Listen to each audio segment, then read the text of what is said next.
This is the most powerful and feature-rich phone on the market right now. It's the Asus ROG Phone 2. It's got a Snapdragon 855 Plus. It's got a 120Hz AMOLED display. It's got 12 gigs of RAM, 512 gigs of storage. It's got a lot of amazing hardware in this thing.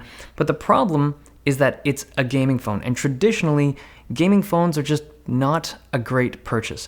So I did a video last year entitled, I think it was called, Are Gaming Phones Worth It? Or Are Gaming Phones a Ripoff? And the conclusion I made at the end of the video was that for most people, they shouldn't be purchasing gaming phones. They're just not a good value, even if you're looking for something that's really high performance. But this phone is different because I feel like they geared the ROG Phone 2 to be appealing to people that aren't even interested in games at all. Like if you just want a high performance phone that just kicks ass, this is that phone. Now, if you look at the specs on this thing, obviously it's going to perform well. The Snapdragon 855 Plus is overclocked. The CPU and the GPU are overclocked.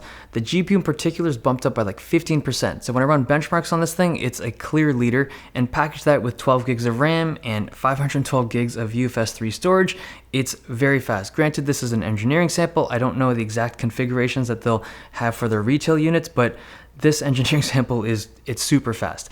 And then the screen. So this is a 120Hz AMOLED display, and I did a video recently about how I switched over to the OnePlus 7 Pro as my phone of choice, and the main reason why I chose this phone was because of the display. I don't love the size of this phone, I don't even love the curved edges on this display, but because that 90Hz AMOLED screen is so smooth and so nice, I mean, that just trumps everything else. I absolutely love the screen on this phone. This screen is even faster. It's 120 Hz. Now, my eye can actually discern the difference between the two. It'll be impossible to show this difference on a video that's being shown at 24 frames per second, but I think most people can actually tell this apart. I'm not saying that the 90 Hz is trash in compared to the 120 Hz, like not at all. But if you're looking for like the smoothest possible experience, the 120 is faster, and because the ROG Phone 2 is a gaming phone, there's more support from game developers that actually make use of the higher refresh screen on this phone. The OnePlus 7 Pro, as fast as the screen is at 90 Hz, there are a lot of games that don't display 90 frames per second on this screen. So if you're looking for the smoothest possible experience right now, this is the phone to get. I'm someone who doesn't play a lot of mobile games. I play a lot of shooters on PC, I love high refresh games, but mobile gaming is just not my jam. I actually remember there was a comment on one of my videos about mobile phones where someone was like, there are more gaming phones on the market right now than there are mobile games worth playing. And like I found that kind of hilarious, but at the same time, somewhat true, because there's just not a lot of mobile games that appeal to me. But despite that, despite not being like a big mobile gamer, when I see mobile games take advantage of a high refresh screen, I can't help but be impressed. Like stuff like Vainglory looks so good on this phone. The overclocked Snapdragon and the 120Hz AMOLED display really do justice to the games that support this kind of high performance hardware. Now there's other stuff to this phone that make it kind of gamer friendly. It's got the air triggers on the top, which allow you to bind these kind of pseudo buttons at the top of the device. They're not actually physical buttons that depress. It's more of a capacitive sensor that when you press that area, it can trigger a software button in the game and allows you to just have extra functionality within games. They've improved on the latency and the sensitivity of it, so it feels a little better compared to last year's version. And it also has some great speakers. These are loud, they're clear, they're well positioned right in the front. Like these are significantly better speakers than the ones on the OnePlus 7 Pro. And it also has the RGB lighting on the back. This is something that's honestly a little gimmicky, but it is kind of cool to be able to change the color of the light on the back of your phone.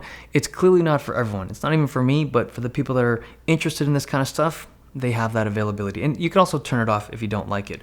You also have simple hardware upgrades, like they have a fingerprint sensor that's built into the screen this year.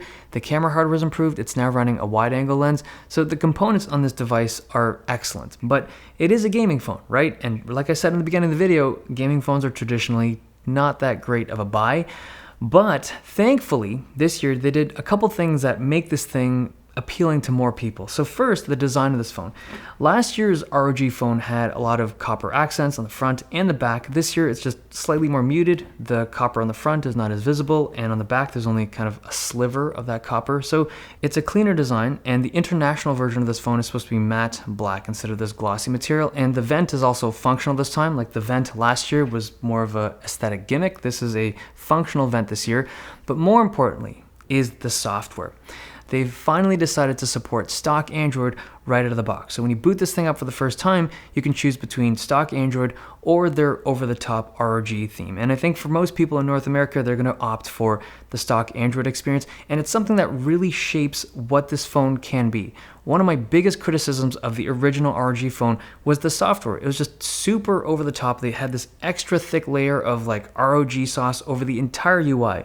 The phone had pretty good hardware last year, but that software experience just soured the whole thing. But this year, stock Android right out of the box, it's something that maybe they learned from like the Zenfone 6 launch.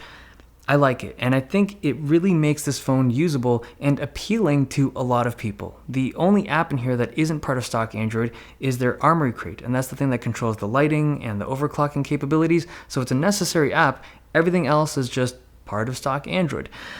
So I think that alone, like that one change alone, makes this phone so much more appealing across the board. The battery life, that's another thing that's pretty interesting. This is rocking a 6,000 milliamp hour battery. I haven't been able to test it properly. I've only had this thing for a few days, but it definitely has a longer battery life than my OnePlus 7 Pro. Granted, it's a bigger device, it's thicker, it's heavier than the OnePlus 7 Pro, but that's kind of the price you have to pay for some big boy battery life. So the ROG Phone 2, this is a device that is much improved over the first iteration.